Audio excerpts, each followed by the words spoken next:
AP CM Chandrababu అధ్యక్షత cabinet సమావేశం జరగనుంది. ఈ కేబినెట్ భేటీలో పలు అంశాలపై చర్చించి వాటిని ఆమోదం తెలపనున్నట్లు తెలుస్తోంది. ఈ సమావేశంలో సుమారు 30కు పైగా ముఖ్యమైన అంశాలను గుర్తించబడి వాటిలో పలు శ్రేయస్సు పథకాల అమలు, నూతన బిల్లుల ఆమోదం, మౌలిక సదుపాయాల అభివృద్ధిపై కేబినెట్ దృష్టి సారించింది.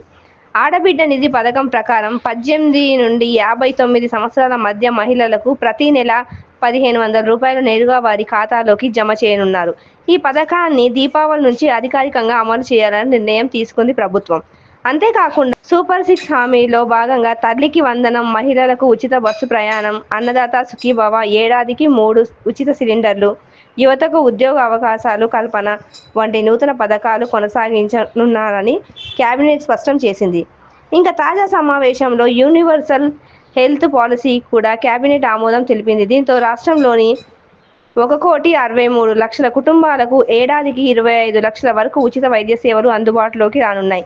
దీనికి తోడు సచివాలయాల్లో కొత్త పోస్టులు భర్తీ, మౌలిక వసతుల పెంపు, పర్యావరణ పరిరక్షణ, నూతన విద్యుత్ ప్రాజెక్టులు ఏర్పాట్ల వంటి అభివృద్ధి చర్యలకు కేబినెట్ గ్రీన్ సిగ్నల్ ఇచ్చింది. చంద్రబాబు నాయుడు ప్రభుత్వం ప్రజలకు ఇచ్చిన హామీలు అమలు చేసే దిశగా వేగంగా అడుగులు వేస్తుందనే సంకేతాలు కనిపిస్తున్నాయి.